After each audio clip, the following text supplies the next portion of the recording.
লালমাটি তৃতীয় অধ্যায়। পাহাড়ের মতো উঁচু ডাঙার ওপর থেকে ওই রকম বিচিত্রই দেখাই বটে বাড়িটাকে, কিন্তু কাছে এগিয়ে এলে ওর মতি একেবারে বদলে যাবে। দেখা যাবে বাড়িটা একটা আকস্মিক নিঃসঙ্গতা নয়, তার 7 মহলায় দাড়ি দৌবাড়িকে পিলখানা আর গ্যারেজের ঠাকুরদালান তার বাই নাচের রংমহলে একেবারে জমজমাট। দেউড়ির দারোয়ান সিদ্ধি ঘুরতে ঘুরতে রামলীলার গান গায়। অন্তঃপুর থেকে চড়া গলায় রেডিওতে গানের চিৎকার আসে। লোক লস্কর আমলায় পেয়াদায় দস্তুর মতো রাজকীয় কারবার।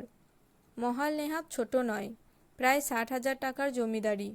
আগে আরও ছিল, কিন্তু মদিরা এবং মদিরাক্ষীদের অনুগ্রহে তার অনেকটাই বেহাত হয়ে গেছে। জমিদার ভৈরবেন্দ্র নারায়ণ অবশ্য পিতৃপুরুষদের এই দুর্বলতার ইতিহাসটুকুকে স্বীকার করে নিতে রাজি নন। গোফে চারা দিয়ে বলেন, এক সময় 10 লাখ টাকার সম্পত্তি ছিল আমাদের। কান্তনগরের যুদ্ধে দিনাজপুরের মহারাজার সঙ্গে যোগ দিয়ে ইংরেজের বিরুদ্ধে লড়েছি আমরা। সে সম্পত্তি গেল কোথায়? কোনো কোনো চাটুকার হয়তো মুগ্ধ কণ্ঠে জানতে চায়। আরে সে দেবী সিংহের আমলে। শোনা কথাকে ইতিহাসের গাম্ভীর্য দিয়ে তার উপরে রং বুলোতে থাকেন কুমার ভৈরবেন্দ্র, সংক্ষেপে ভৈরব নারায়ণ। দেবীসিংহ হলো এ তল্লাটের ইজারাদার।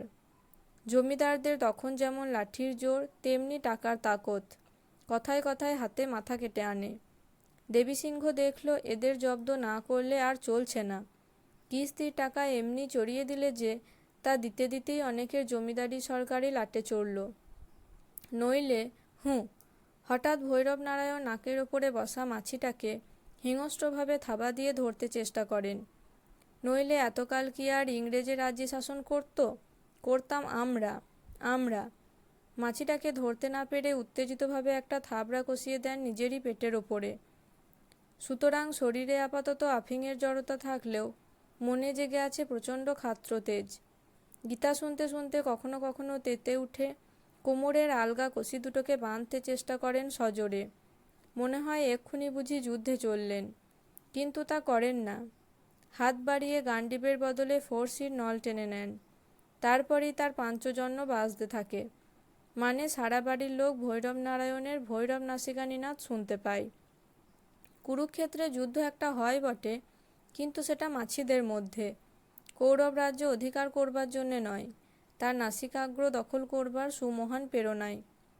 তবুও বেশ বড় জমিদার, বাইরে প্রচুর নামডাক আছে। এই জমিদারির এলাকাতেই গোটা কয়েক বড় বড় বিল রয়েছে। অগ্রাহণ থেকে বুনোহাঁসের মচ্ছব পড়ে যায় সেখানে। কুমার ভৈরব নারায়ণ বৈষ্ণব, তার বিলে কারও পাখি শিকার করবার নিয়ম নেই। কিন্তু নিয়ম নেই বলেই তার ব্যতিক্রম আছে। জেলা ম্যাজিস্ট্রেট সাহেব প্রতি বছরই শিকারের জন্য এখানে এসে তাঁবু পাতেন। কখনো কখনো আসেন ডিভিশনাল কমিশনার। বছর 12 আগে লাট সাহেবও একবার এসেছিলেন।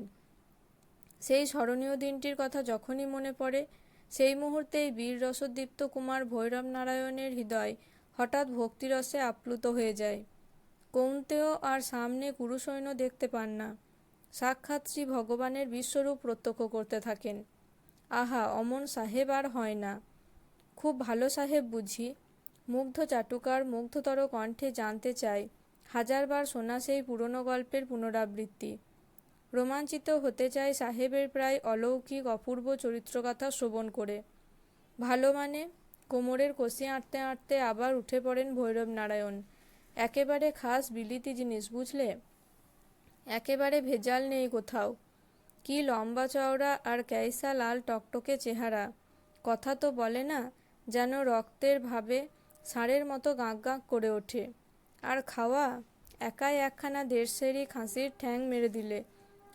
একেবারে জাত সাহেব, অমন লাট দেখলেও পুণ্যি হয়। চাটুকারের স্বরে মুগ্ধতা এবার উচ্ছ্বাস হয়ে গলে পড়ে। তারা বলেছেন, এখনও সব বললাম কই। কথার ময়দানে বাধা পড়ায় চটে ওঠেন কুমার বাহাদুর।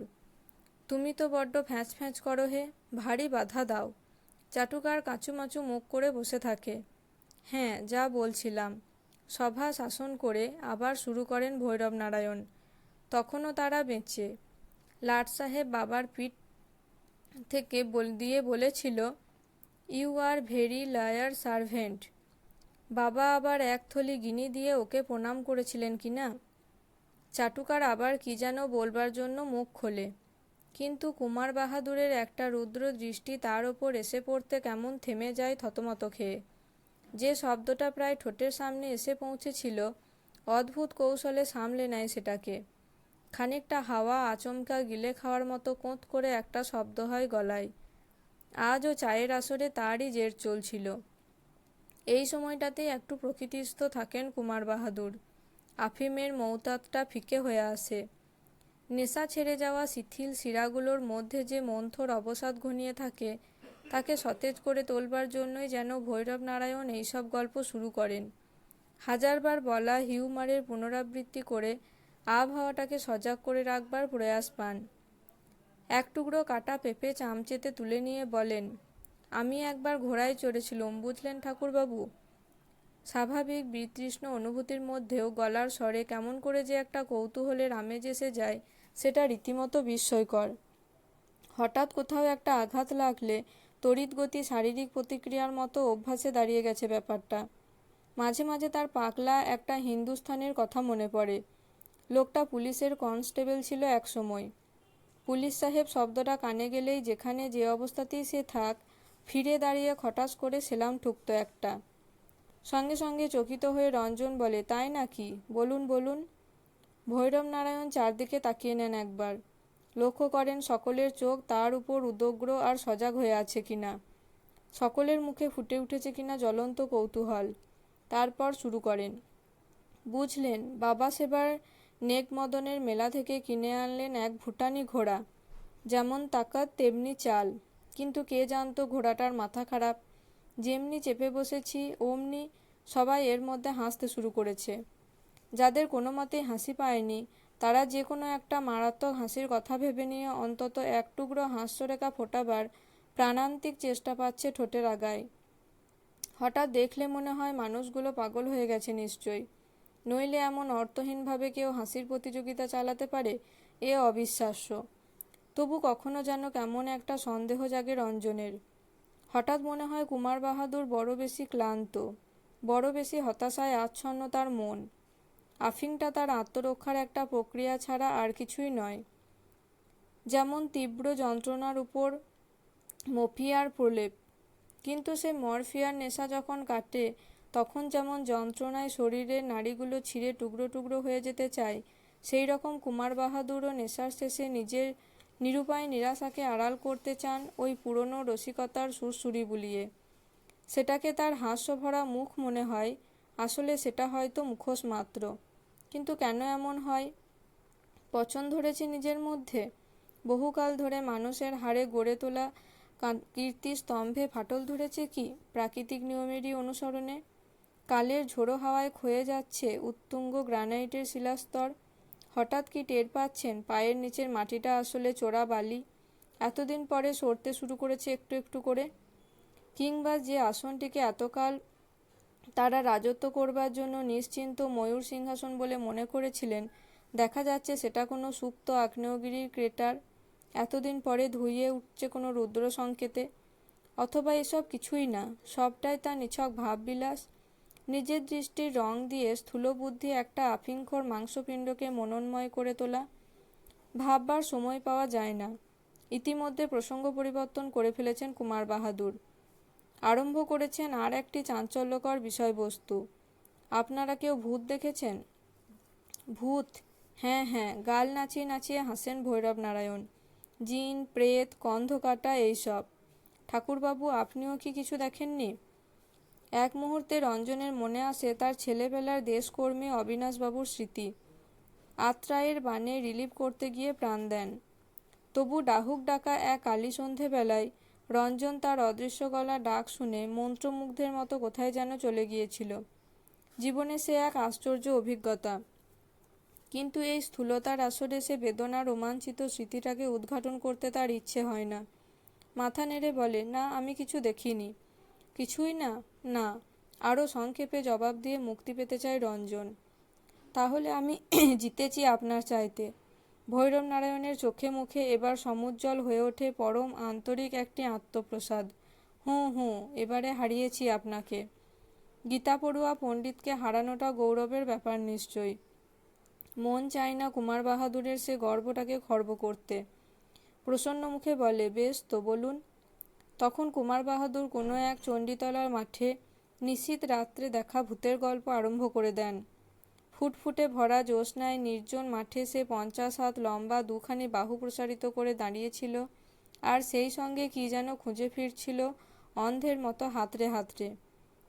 বসান দিয়ে কুমার বাহাদুর বলেন, তার আঙুলের নখগুলো জ্বলে জ্বলে উঠছিল এক একটা ধারালো ছোড়ার মতো।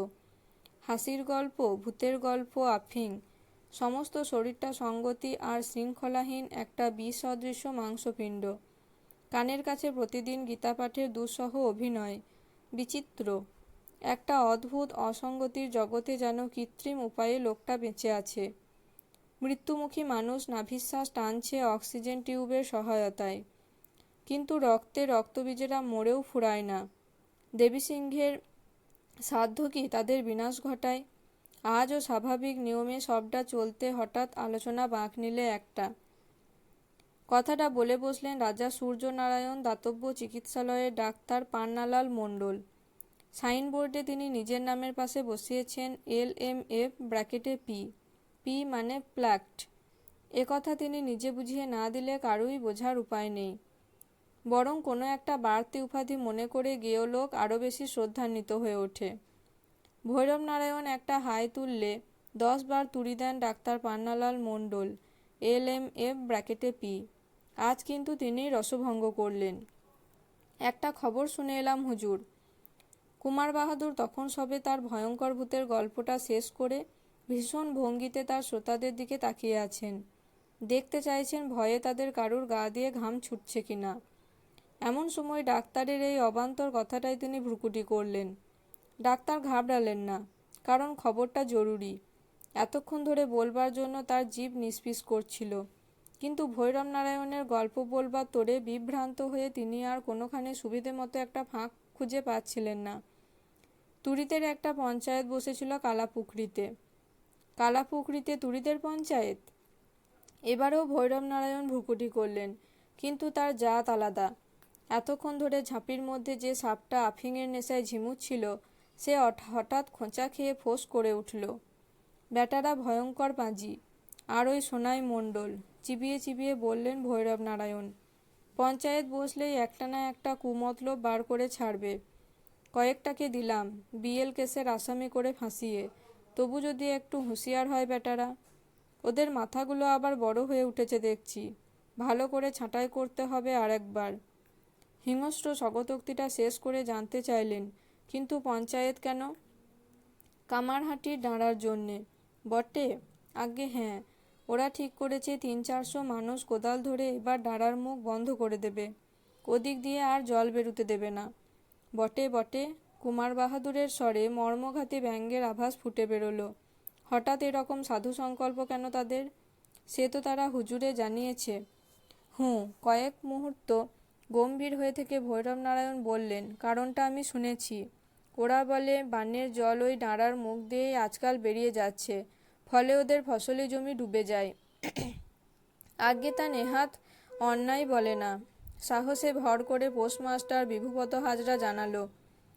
কালাপুকুরির দিকে তার নিজেরও কিছু জমি আছে, তাই ক্ষতিটা তার গায়ে লাগছিল। আরে রাখো ওসব বাজে কথা। কুমার বাহাদুর চটে উঠলেন। 2-4 কাঠা ধানি জমি ডুবলেও ডুবতে পারে, সেটা এমন মারাত্মক ব্যাপার নয়। কিন্তু আমার ক্ষতি কীরকম সে জানো? ওই ডাঁড়া দিয়ে জল না নামলে আমার ফিরিঙ্গিপুর আর হাঁসমারির বিল ভরবে না। বছরে 3000 টাকার জলকর বেমালুন বরবাদ। অমন বাজে আবদার করলে আমি শুনব না, ঠেঙিয়ে ঠান্ডা করে দেব। সংকল্পে ভয়াল শোনালো তার গলা। কিন্তু ওরা তো বলে 3-4 কাঠা নয়, প্রায় 3000 বিঘে জমির ফসল ওই ডাঁড়ার জলে নষ্ট হয়। আবার দীনতম প্রতিবাদ ঘোষণা করল বিভূপদ। তার মানে? তাহলে কি তুমিই ওদের তাতিয়ে তুলছ? মুহূর্তে সমস্ত চক্ষু লজ্জার আড়ালটা সরিয়ে দিয়ে স্পষ্ট গলায় সরল প্রশ্ন করলেন ভৈরব নারায়ণ। বিভূপদ এক মুহূর্ত মাটিতে মিলিয়ে গেল। হেলে সাপের মতো নির্বিষভাবে একটু আত্মপ্রকাশের চেষ্টা করছিল। এবারে যেন কেন্ন হয়ে গুটিয়ে গেল নিজের চারপাশে। ছি, এটা কি করে বললেন হুজুর? এমন বেয়াদবি আমি কখনো ভাবতে পারি? কি জানি, কিছুই বলা যায় না। কুমার বাহাদুর হঠাৎ বিচিত্রভাবে দৃষ্টিটা রঞ্জনের নির্মাক মুখের উপর বুলিয়ে দিলেন। আর তখনই রঞ্জন বুঝতে পারল, আসলে বিভুপদ তার উপলক্ষ, লক্ষ্যটা অন্যত্র। আফিংয়ের নেশায় ঝিমন্ত চোখ কি নিছক একটা ভান? একবারের জন্য বুকের ভেতরটা নাড়া খেয়ে উঠে পরক্ষণেই স্থির হয়ে গেল তার। আত্মগোপনের চেষ্টা করে লাভ নেই আর। পরশু কুমার বাহাদুর জয়গড়ের ব্যাপার নিয়ে একটা নিরসক্ত মন্তব্য করেছেন। আজও বিভুপদকে সাবধান করে দিতে গিয়ে তার দিকে হয়তোবা বিনা কারণেই দৃষ্টিক্ষেপ করলেন একটা। কিন্তু অনেক বলার চাইতে এই না বলা দৃষ্টির সংকেত অনেক বড় ঝড়ের প্রতীক্ষা করতে থাকে। এ অভিজ্ঞতা নেহাত কম হয়নি জীবনে। তবু যখন কুমার বাহাদুর একটা ছলনার মুখোশ টেনে রেখেছেন, তখন নিজেকেও সে সুস্পষ্ট করে ধরা দিল না। পরস্পরের ওপর ঝাঁপ দিয়ে পড়বার আগে আরও কিছুক্ষণ ধরে না হয় চলুক না মৈত্রীর ছদ্ম অভিনয়। বাঁ হাতে ছোরা লুকিয়ে ডান হাতে করমর্দনের পর্ব। রঞ্জন মাথা নাড়ল। কুমার বাহাদুরের দৃষ্টির উত্তরে মাথা নেড়ে জবাব দিলে ঠিক। আলোচনাটা আবার হয়তো শুরু হতো পূর্ণোদ্যমে। একটা বক্সিং রিংয়ের ভেতর পরস্পরকে আঘাত করবার আগে চলত আরও খানিকক্ষণ সন্ত্রস্ত পদচারণা। কিন্তু ছেদ পড়ল হঠাৎ। একজন হিন্দুস্থানি পাইক প্রবেশ করল ঝড়ের বেগে। হুজুর, জটাধর সিং খুন হো গিয়া। কেয়া? চর্বির প্রকাণ্ড পিণ্ডটা লাফিয়ে উঠল একটা টেনিস বলের মতো। कैसे खून हुआ? कौन खून किया? मालूम होता कि ये ग्वाला आदमी के काम है। सब एकदम चकनाचूर करके जंगल में मुदा फेंक दिया। कहाँ मुदा? ভৈরব নারায়ণ গর্জন করলেন। ले आया, देखिए आप। রুদ্ধস্বরে জবাব দিল পাইকটা। চলো। ভৈরব নারায়ণ উঠে দাঁড়ালেন। এখনও মৌতাতে আফিং খাননি। চোখ দুটো বাঘের মতো করপিস আলোয় জ্বলজ্বল করে উঠছে তার।